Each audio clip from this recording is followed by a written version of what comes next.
Hello and welcome to the Mysteries of History podcast with me, your host, Nick Monk. Each week together we will take a look at a fascinating piece of history.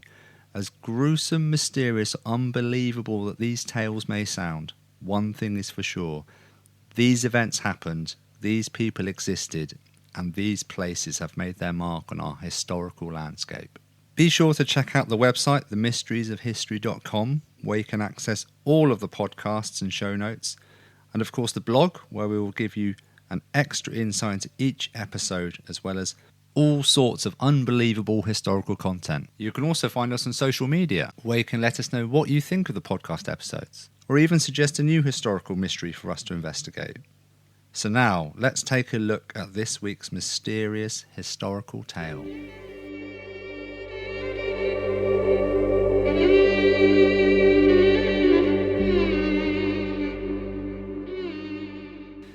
Imagine walking into an ancient castle.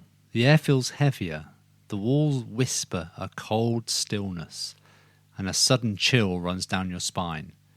Nothing visible stirs, yet something lingers, an impression, perhaps of a moment long past. Was it your imagination? Or could the very stones of the castle be holding echoes of forgotten tragedies? This is the compelling allure of stone tape theory, a hypothesis suggesting that emotional or traumatic events can imprint themselves upon physical environments, like a recording etched into a stone, waiting to be replayed under the right conditions. Stone tape theory, nestled at the intersection of folklore, pseudoscience, psychology and paranormal investigation, offers a fascinating lens through which to explore the phenomena of hauntings. Unlike traditional ghost theories that involve conscious spirits interacting with the living, stone tape theory suggests something more mechanical, an environmental residue of human energy. In this podcast, we'll journey through the origins, development, critiques and cultural impacts of stone tape theory.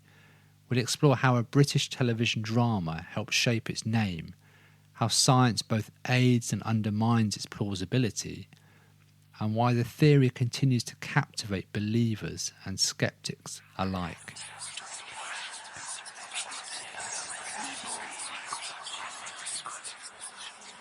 The roots of stone tape theory lie in a tangled web of spiritualism, early parapsychology, and 20th century attempts to reconcile unexplained phenomena with advancing scientific knowledge. The term stone tape theory wasn't coined until 1972, when a British television play titled The Stone Tape aired on Christmas Day. Written by Nigel Neal, the play tells the story of a group of scientists attempting to develop a new recording medium in a haunted Victorian mansion. Their discovery? The stone walls have somehow recorded the traumatic death of a young woman, replaying the event under specific conditions. The play is still widely available to watch on platforms such as YouTube, and is certainly well worth checking out. Though fictional, Neal's concept drew on older ideas. Victorian-era spiritualists and early psychical researchers like William Barrett and Frederick W.H. Myers proposed that certain places could retain the impressions of intense human emotion. In the early 20th century, British archaeologist and parapsychologist Thomas Charles Lethbridge expanded on this, suggesting that rocks and other materials could absorb and release human energy, much like magnetic tape. Lethbridge believed that water, minerals, and geomagnetic fields might act as mediums for memory-like impressions. His writings were often dismissed by mainstream scientists, but they resonated deeply with paranormal enthusiasts. Lethbridge's influence, coupled with Neal's dramatisation, helped crystallise stone tape theory into a recognisable concept within the paranormal community. Stone tape theory presents itself as a science, but many of its claims fall short under scrutiny. The allure lies in its mimicry of scientific recording principles. Just as magnetic tape stores audio signals, could stone store psychic impressions? The theory borrows heavily from misunderstood or misapplied scientific concepts, such as piezoelectricity, resonance, and magnetism. For example, certain crystals like quartz do exhibit piezoelectric properties, generating small electrical charges under pressure. Similarly, magnetic materials can store data in the form of binary patterns. These mechanisms, however, require highly controlled conditions, precise calibration, and intentional input, all absent in spontaneous hauntings. Furthermore, while some researchers suggest that the Earth's magnetic fields, or the concept of ley lines, could interact with human consciousness, no empirical evidence supports the idea that human emotions can be imprinted onto inorganic materials in a way that mimics audiovisual playback. Nonetheless, paranormal investigators often cite cold spots, electronic voice phenomena or EVPs, or EMF spikes as possible signs of such recordings. Despite the lack of evidence, stone tape theory remains compelling because it offers a mechanistic, non-spiritual explanation for hauntings. This appeals especially to agnostics and skeptics who are uncomfortable with traditional ghost lore but intrigued by environmental anomalies. Perhaps the most enduring aspect of stone tape theory is how it reinterprets hauntings, not as the actions of spirits, but as residual energy, a sort of psychic echo. In this view, ghosts are not conscious entities, but repetitive imprints of emotional moments, replayed like a broken record. This idea explains why some apparitions seem oblivious to observers, walking the same path or repeating the same gestures, regardless of the contexts. It also suggests why certain places, like battlefields or hospitals or prisons, are more haunted than others. These sites are soaked in emotional intensity, potentially providing the raw energy needed for a recording. A famous example often cited is the hauntings at Gettysburg in Pennsylvania in America. This is one of the most bloody and major battles of the American Civil War between the Union and Confederate soldiers. It was a 3-day battle between July the 1st and 3rd, 1863, and it is estimated that approximately over 7,000 soldiers were killed. There are many people who regard the battlefield site at Gettysburg as one of the most haunted places in the whole world.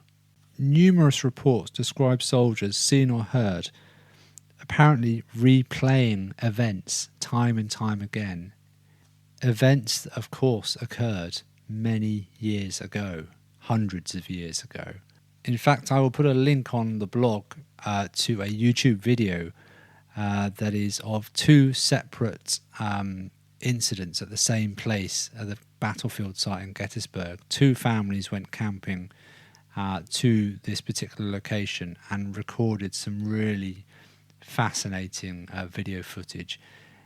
Judge for yourselves, but it would appear that they're recording what looks like human forms moving across a piece of land and then sort of disappearing into thin air, literally.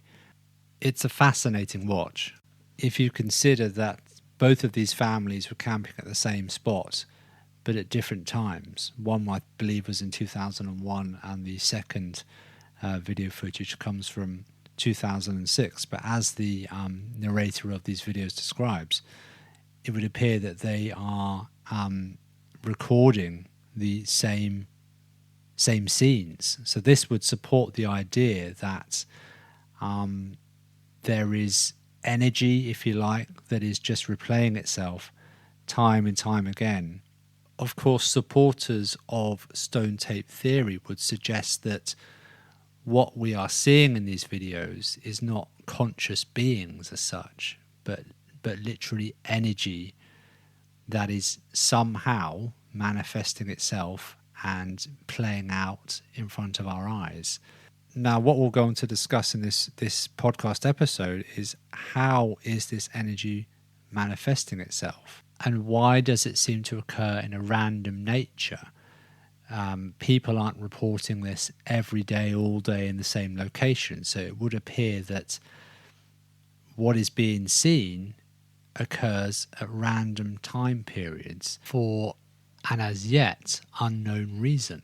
So I'm now going to share with you possibly the most famous case of stone tape theory, or a case indeed that supports stone tape theory. And this is from the United Kingdom, from England specifically, and the city of York.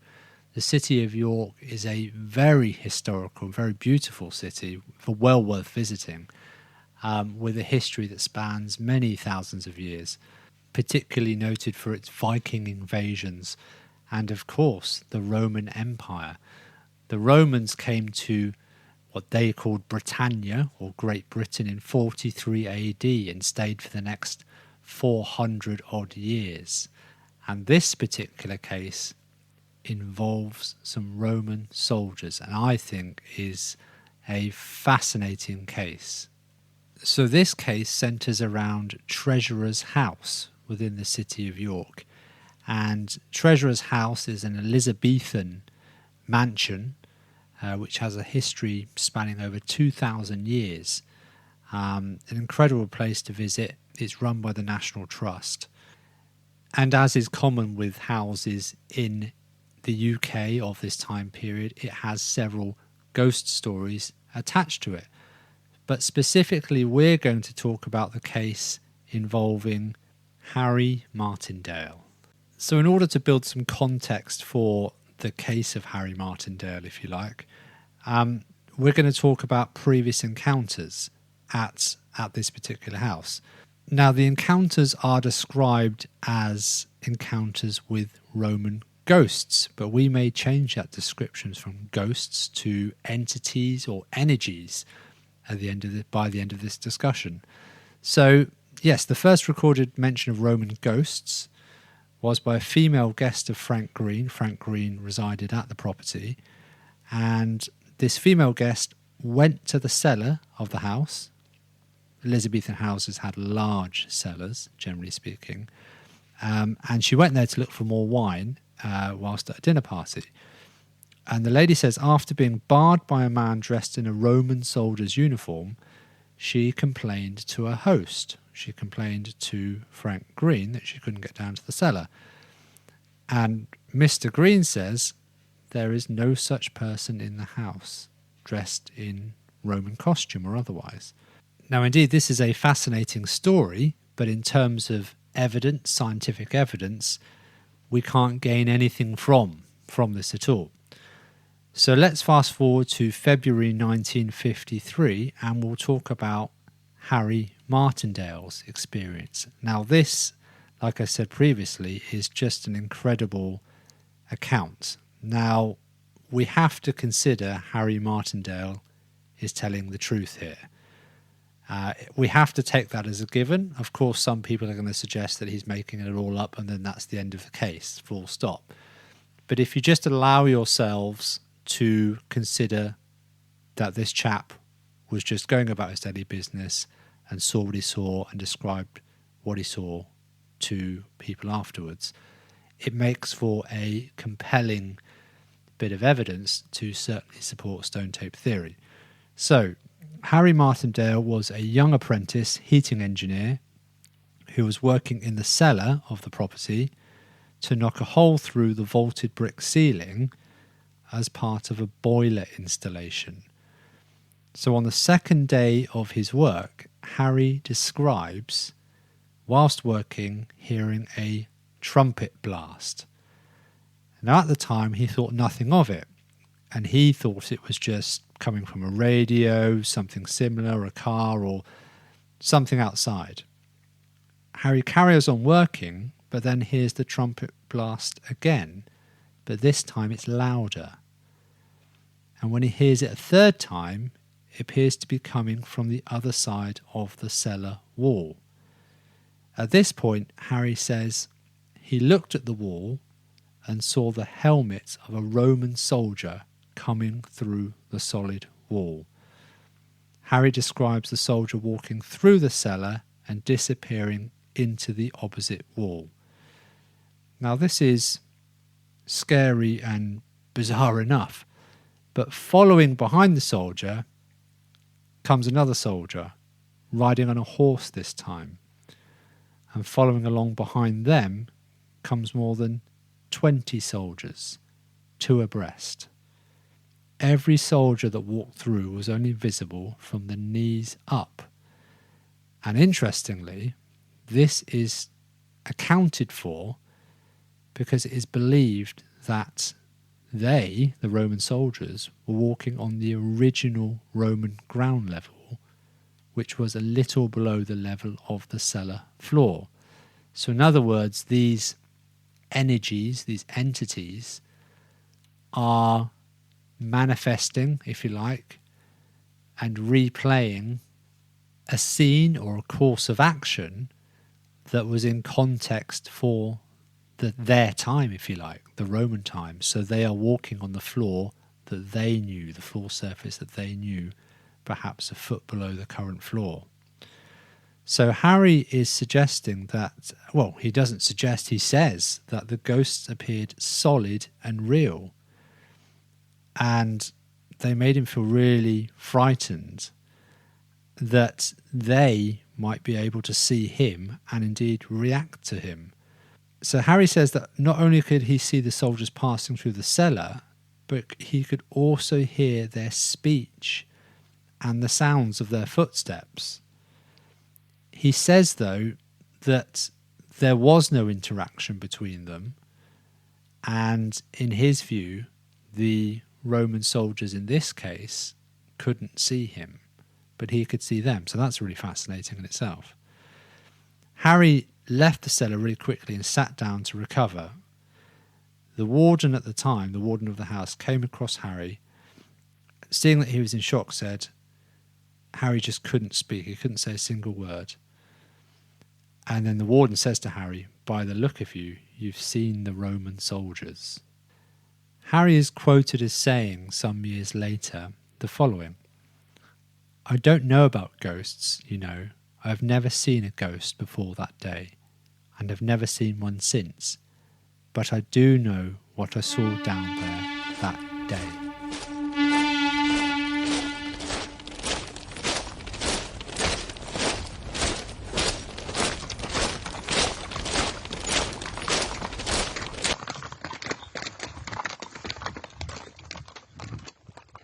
For many years, Harry did not share his story, afraid that people might think he was mad or had been drunk. It wasn't, though, until excavations nearby uncovered the original Roman headquarters building, the Principia, in 1969, that any attention was paid to Harry's story at all. Excavations have shown that Treasurer's house, the house that Harry was working on, the cellar that he was working on, is located on top of one of the major roads in Eboracum, the Via Decumana. Eboracum, of course, is the Romanized name for the city of York. So this is really interesting because it adds a bit of credence to what Harry has described. Clearly, we've got to get beyond the point and the fact that Harry is saying that he has seen Roman soldiers, solid beings, in his words, solid human forms, coming out of a wall, walking across the cellar a foot below the current floor level, and then disappearing in the other wall on the far side. We have to get beyond that point, of course, first, but what I'm saying really is that it's interesting. Harry had no knowledge that where he was working was indeed on top of one of the major roads, the Via Decumana, leading into ancient or Roman York, Eboracum.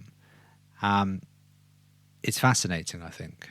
It may not come as much of a surprise to you, but of course Harry's account was dismissed by many, and it was dismissed by many academics in particular, because Harry describes the soldiers. He was insistent that the people he saw in front of him, the Roman soldiers, were in their 30s or 40s, looked somewhat shabby, and were wearing green tunics, leather sandals strapped up to the knees, and had short plumes all the way down their helmets. Now, a lot of academics said, well, no, this is not right because the age is wrong. They should have been younger. They wouldn't have been so shabby, and they didn't really wear green tunics, according to these academics. Now, other academics have since come back and said, no, actually, Harry may have been he may have been correct. Obviously Harry is saying what he's seen. He's neither correct nor wrong. He's just observing. So Harry is saying he has seen what he's seen. And then these academics that support Harry said, well, actually, perhaps Harry's encountered what the academics are describing as a forgotten army, perhaps a peacekeeping and defensive force that most probably would have been made up of older men who had lived in Roman York, Eboracum, all their lives, married locally, and considered Britain their home. So these people were, you could perhaps think of them a bit more like a home guard, if you like, of the times. And an increasing number of academics actually came out to support Harry and said, no, actually, we think he's onto something, and what he's describing actually is very, very accurate.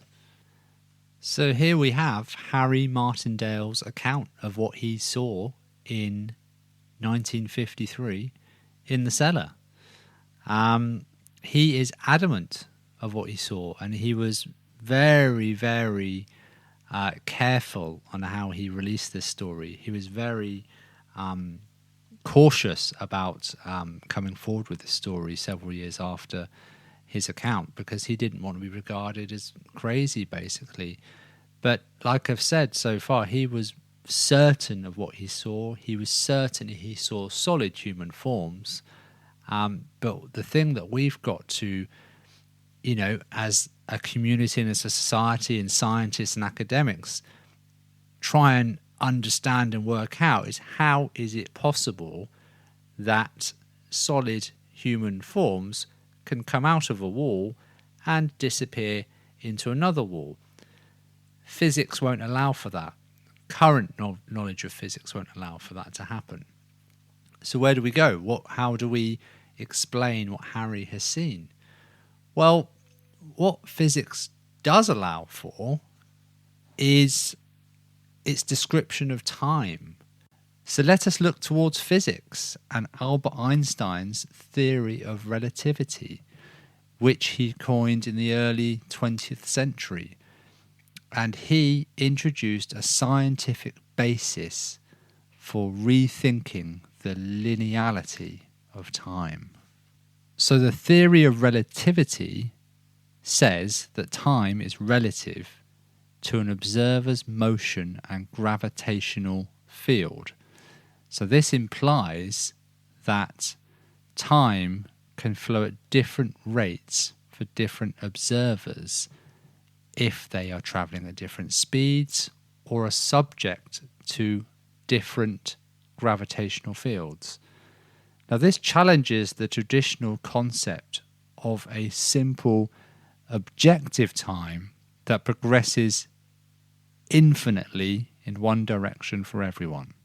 So essentially what Albert Einstein did with his theory of relativity was open the gates for scientists and physicists in particular to think about the non-linear concept of time. And the physicist Professor Brian Cox suggests that our everyday experience of time as a linear progression from beginning to end, or past to future, might be very limited in its perspective. And in the larger framework of space-time, he suggests that the past, present, and future could potentially coexist.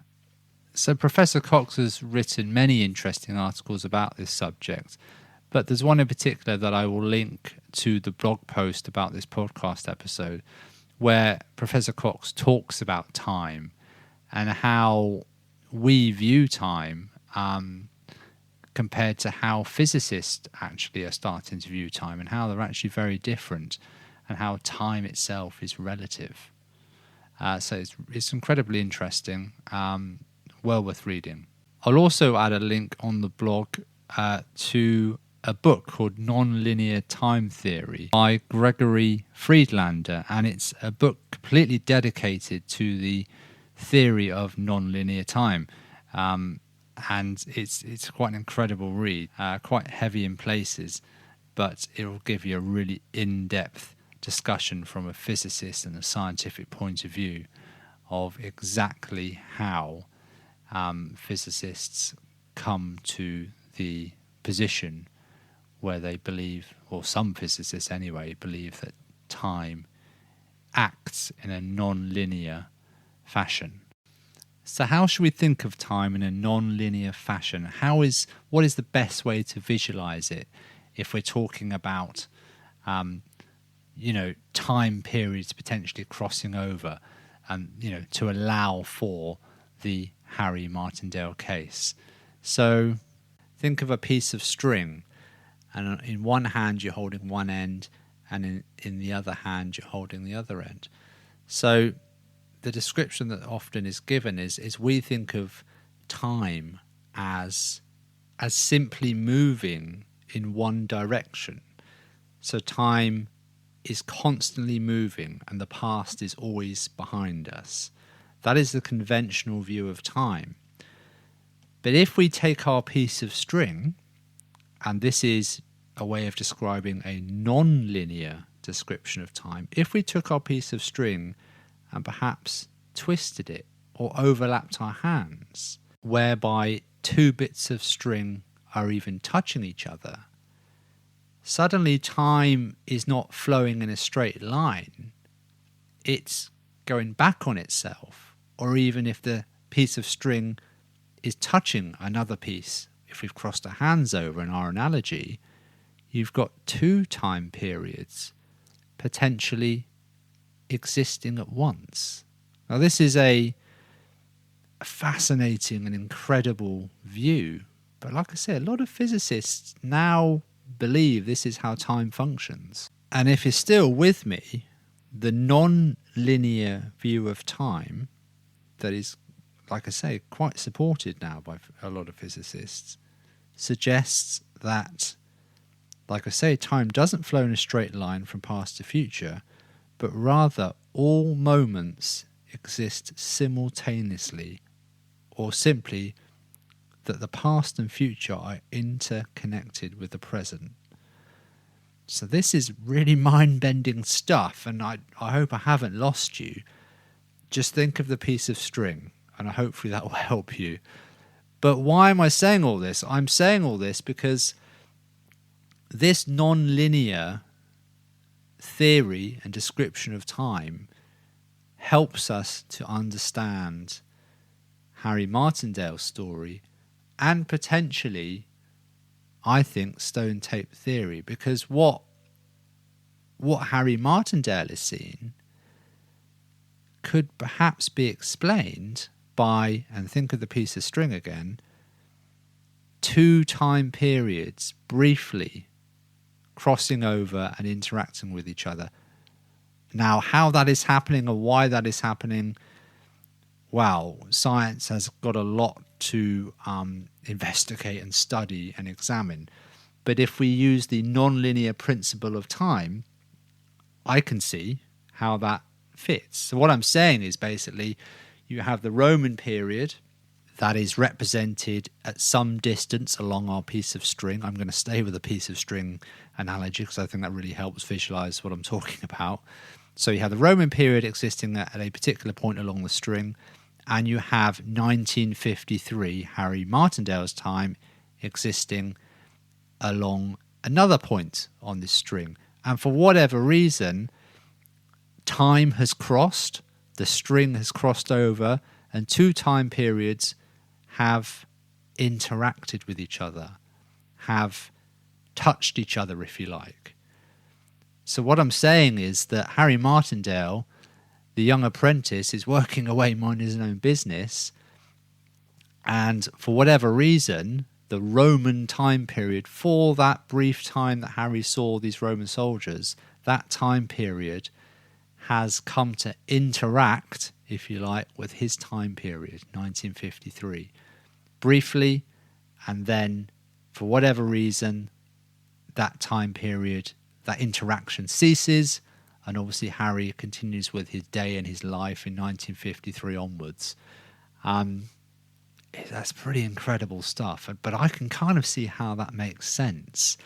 And like I say, I hope I haven't lost you, but I hope you can kind of see that as well, because I think that kind of could explain stone tape theory. And what I find also fascinating is that in Harry's description, he is saying that the Roman soldiers seemingly didn't see him, didn't observe him, and didn't interact with him.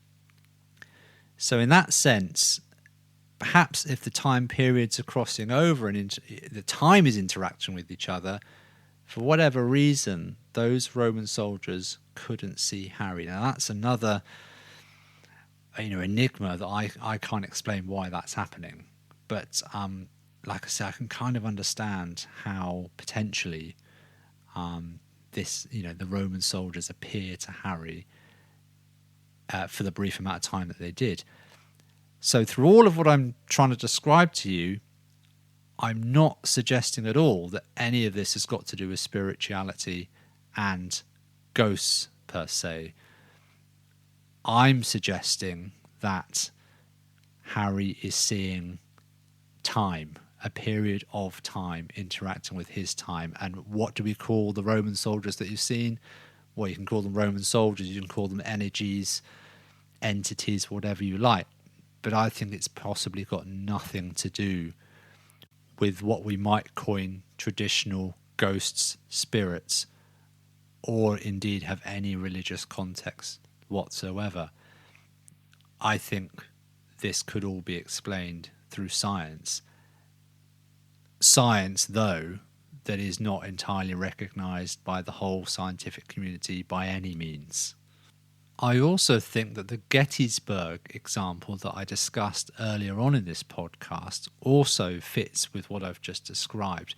And if you do go on to view the link to the YouTube video that shows the imagery that was recorded for the two in 2001 and 2006, showing these, again, I'll call them entities appearing, it just looks in those videos like those entities were just doing what they were doing in their time period, completely disregarding our time period, and it's like we weren't even there. So they were going through the motions of a period of time, and then suddenly that connection with our time period is lost and we no longer see them.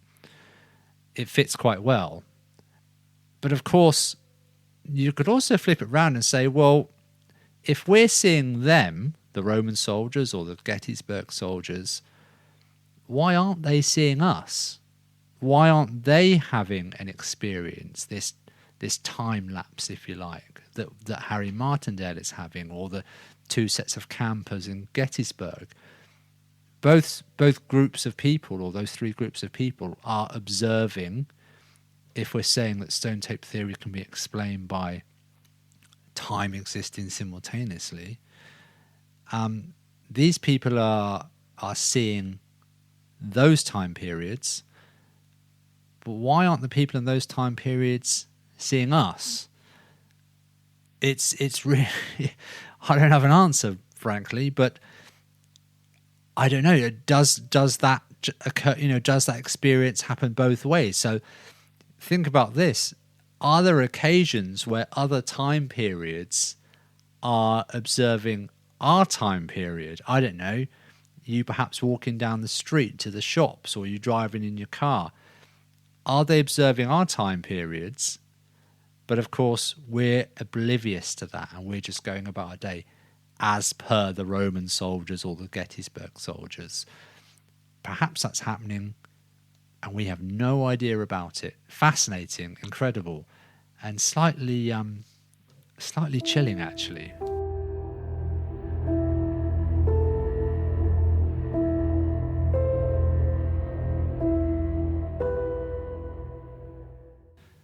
So we began this discussion by suggesting that stone tape theory is a method by which emotional or traumatic events are imprinting themselves upon the physical environment In other words, the stones in a castle, etc.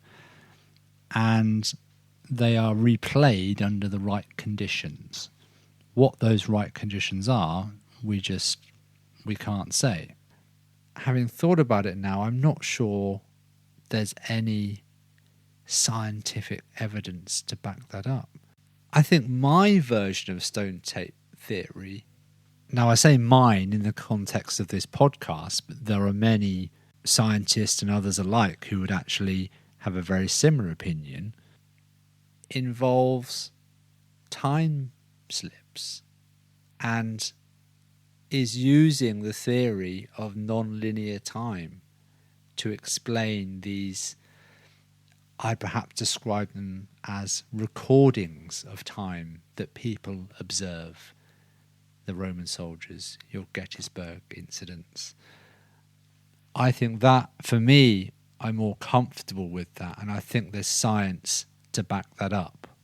More specifically, there's scientific theory to back up what I'm saying. But of course, there is a big problem, and the big problem is evidence. If we take Harry Martindale's account as truthful, if we consider that the videos from the Gettysburg battlefield site haven't been edited in any way, if we take that as fact, I think we're onto something. I think there's something that needs to be investigated in a scientific way.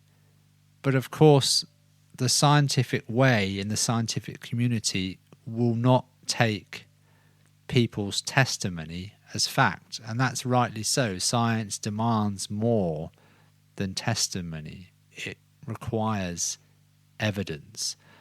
Now, if I was Harry Martindale or the people that were sat camping and suddenly saw what they saw, I'd be screaming out and saying, I know what I saw.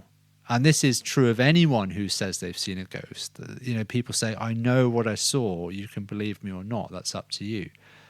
And that's fine. And some of these cases are compelling. That the cases I've discussed in this podcast are compelling. But the scientific community will never take that as evidence until scientific evidence is presented. And that's fair. That's fair enough. That's as it should be.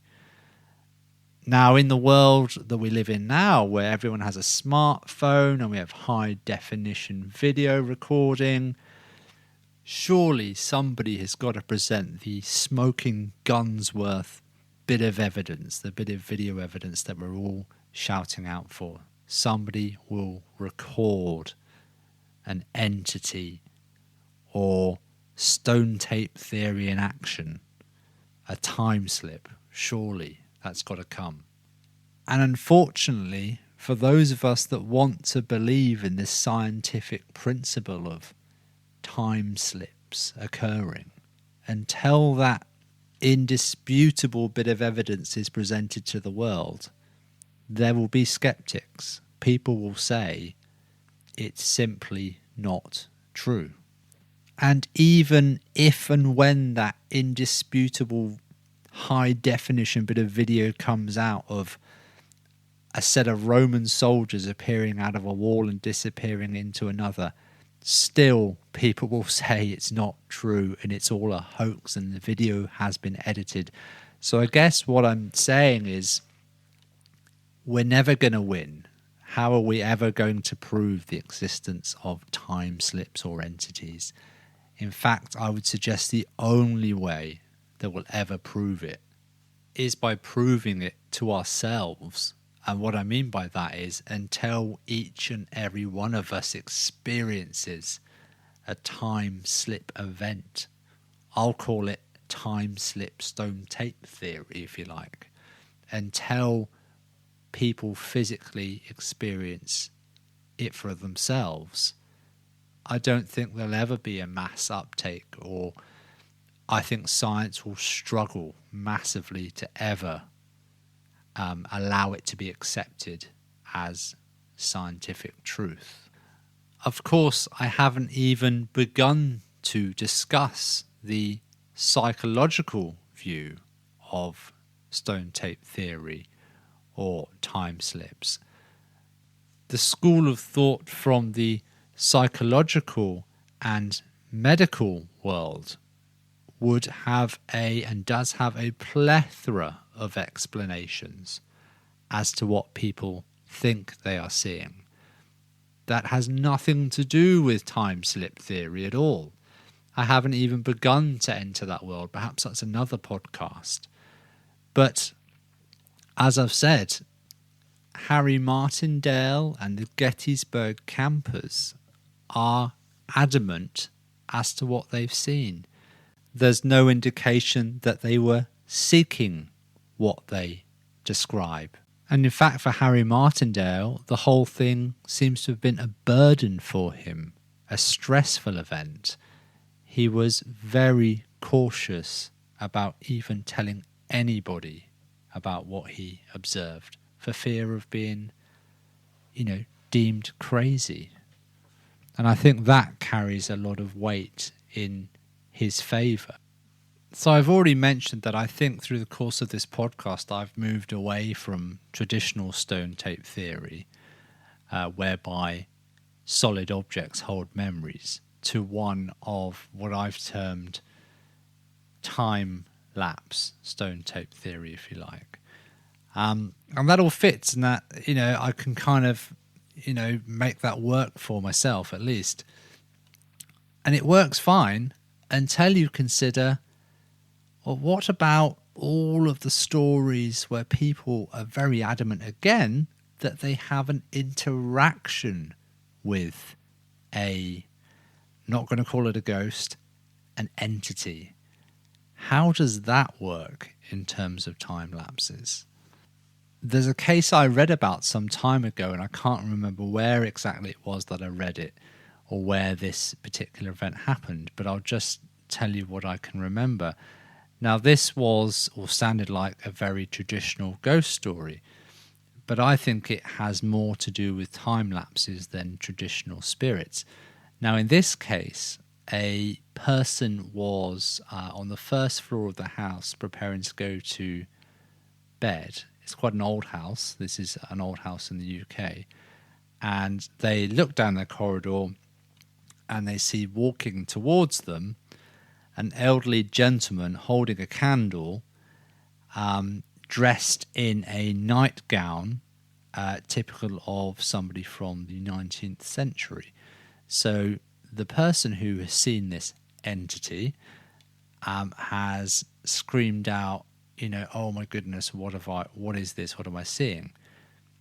Fine. But the person who we'll call a 19th century individual then sees, we'll call them the modern individual, the person at the top of the stairs, and equally is surprised and shocked and slightly terrified and sort of screams out. So this is fascinating because here we have two individuals from two different time periods who are seeing each other.